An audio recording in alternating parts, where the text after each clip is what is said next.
ఒకే రక్తం పంచుకుని పుట్టాం కదా, నీకే అంత పంతం ఉంటే నాకెంత పంతం ఉండాలి? అల్లుడు కోసం నువ్వు వానలో నిలబడగలిగితే నా చెల్లెల కోసం నేను నిలబడలేనా?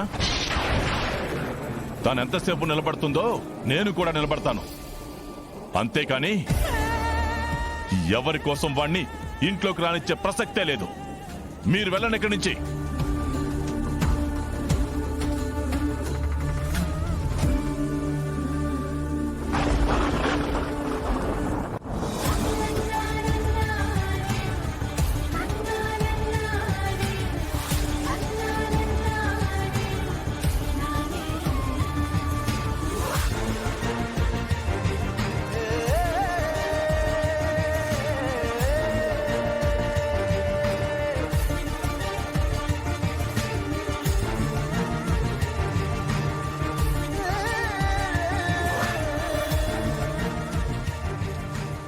పాప మనం ఏడ్నే ఉండవంటే మా అత్త లోపలికి పోదు, మా పులి లోపలికి పోదు.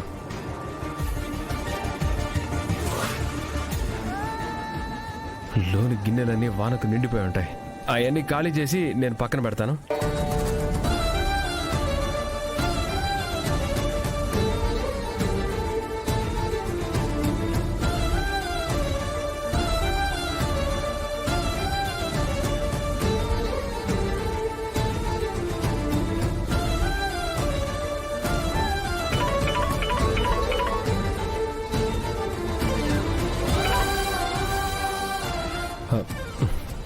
హలో, చెప్పునా? అరే నాన్న అత్తయ్య ఇద్దరూ ఆ వయసులో అలా ఎక్కువసేపు వాన్లో ఉండడం మంచిది కాదురా. ఎంత చెప్పినా వినట్లేదు. నువ్వు చెప్తే అత్తయ్య వింటుంది. ఏదో ఒకటి చేయరా ప్లీజ్. సరేనా?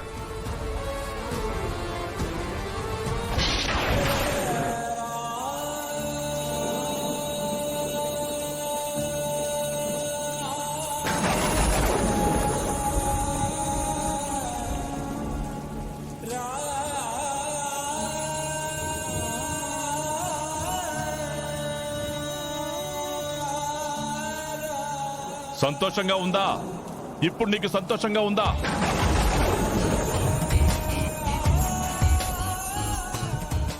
ఏం జన్మరానిది? నిన్ను అభిమానించి ప్రేమించిన వాళ్ళని బాధ పెట్టడానికే పుట్టావు నువ్వు.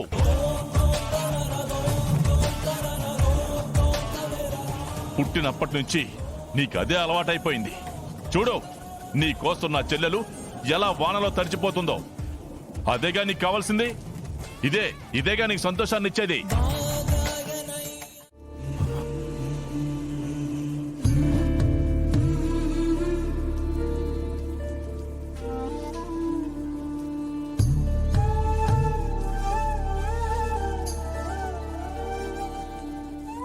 ఏమండి ఏమండి ఏమండి, ఇదిగోండి.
ఈ క్షణంతో నీకు ఈ ఇంటికి ఏ సంబంధం లేదు. అన్నా,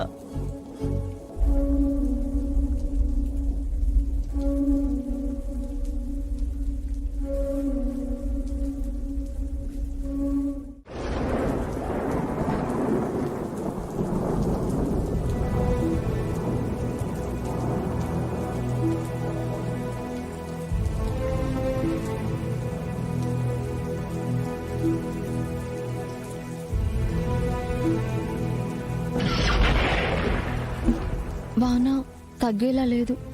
ఏం చేయాలో అర్థం కావట్లేదు. ముందైతే మా నాయన అత్త లోనికి పోయినారు. ఇప్పుడు మనం ఏడికి పోవాలనో చూడాలా. ఇంకెక్కడికి వెళ్తాం? మనకున్న ఇల్లు ఇదొక్కటే కదా.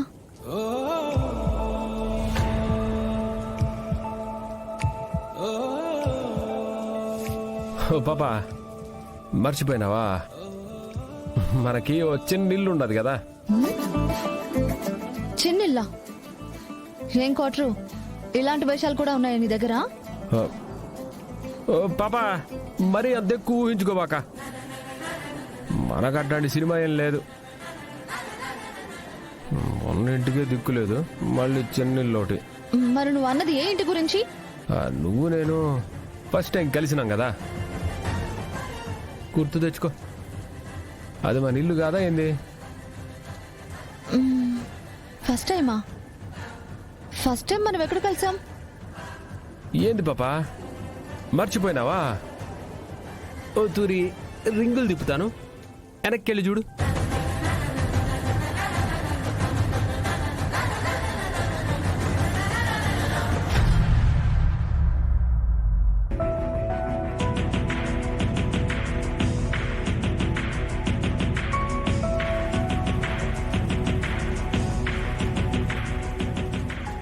ఆ, ఆటోలో కలిసాం. ఇప్పుడు మనకి ఆటోనే ఇల్లు. వాన తగ్గేదాకా మనం ఆటోలోనే కాపురం పెట్టాల. అర్థమైతే ఉండదా?